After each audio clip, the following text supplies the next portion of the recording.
Back at it again today. Okay. Got the geodetics in the other day going this way. They've all been glued in. Made sure that we're at the 2-degree washout. I just added a little weight on this side. It was flickering between 1.9 and 2. I added that weight and it just brought it down, make sure that it's sitting nice and solid on the little spacer that I have there to make sure that it's at that 2-degree washout. So all those are in place.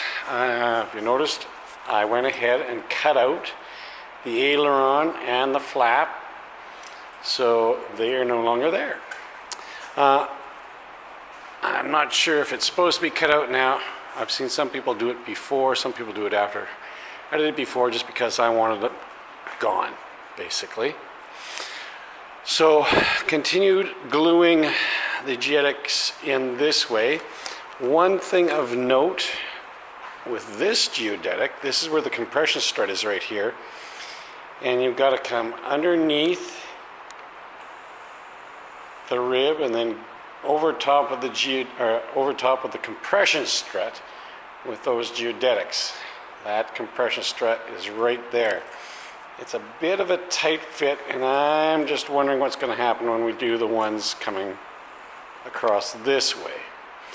We'll have to wait till next weekend. I don't know if I'll get at it this week because I've got a normal job, but it'll be interesting to see how the cross geodetics come into play with that compression strut.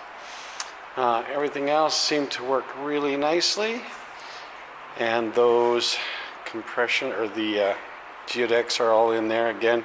With the compression strut here, it didn't make a big difference. The compression strut is far enough into the middle that it kind of just goes over there nicely, but I did glue it to that compression strut.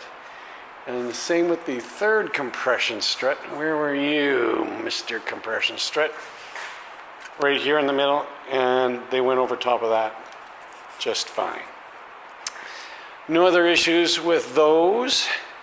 Everything seemed to go nicely, so I am going to continue on. And that is another day. I've got the clamps in on this side over here, holding it there. If you're wondering what that is, those are my clamps there, because it's hard to clamp with all of this stuff in here. You can't put a clamp on there. There's no room to grab because you've got the buildup of those layers in there. So I just put weight on top of the geodetic to hold it down as it dries. In case you're wondering what the heck I got going on there. All right, another day. We're getting there. Just another little tidbit about the Horner wing tips. I'm going to turn you upside down. I'm wondering how this is going to work. So what we're going to have to do, I know that a guy on the I think he's on YouTube. I don't know if he's on the Facebook page. UL Builder is looking at doing a Horner tips on his Dakota Hawk as well. Remember, we have to get rid of the spar tip. Cut that away. And then I was looking at building a spar tip like this that'll fit in there. This is a rib, and what we would do is build a rib just like this one. This is a regular rib, but it has to be elongated a bit at the top so that it'll come all the way down to the wing tip. So it would come all the way down to here. That way the top of the wing is straight across the top, and it bevels all the way in on the bottom.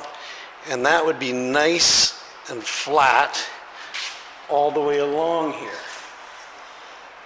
So I'm going to try and build another rib that is elongated, and I think UL Builder was determining the length, the extra length it had to be. Obviously it's got to be whatever that is, 2 inches higher at the main spar.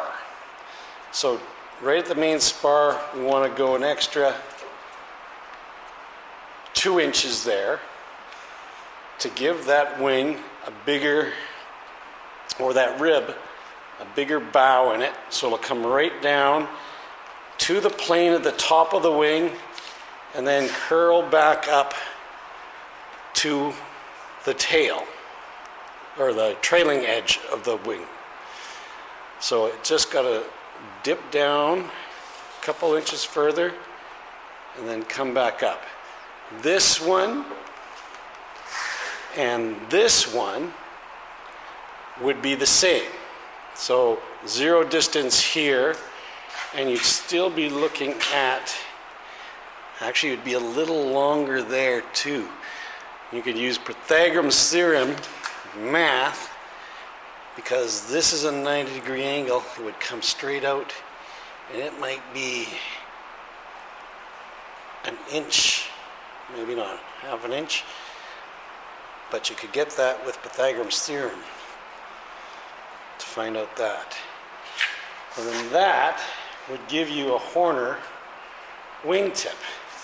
I was thinking fabric covering, but as UL Builder was saying, this would just be a sheet of 1/8 probably ply here, and the same along the top. You would use just a sheet of 1/8 or thinner ply, same ply that you would use for the flaps, and maybe the same that you would use here. This might be too thin. More thinking about that, because the plywood we use to cover the tip, I think, is 1/32, 1.5 mil. So that would be interesting, and that, I think I'm going to do that, because if I can get, first thing I'll try and do, if I can get a rib that comes in and does a nice curve all the way around there and looks half decent there, that would work really well, I believe. All right, I'll put that up to normal so we're not upside down anymore. And yeah, I'm not going to worry about that right at the moment, but the pondering is going on in my mind about how to do that, and I think that's the way. Might use a little different size caps that would be a little thicker. So what you would do is, once you get it built, then you can bevel this so it'd be straight across there, perhaps. So that would be a nice straight edge all the way across on there. I'm going to have to think that a little more as well, because you're going to have fabric on this surface, but here you're going to have to transition to a wood if you do plywood there. I was just thinking of putting fabric right over it, and you could, and that probably wouldn't be a bad idea, but UL Fly was talking about just plywood there and plywood around, which is a good idea, I think. But the fabric might work as well, just as easy. More pondering to do. Any thoughts out there? What do you all think? Alrighty.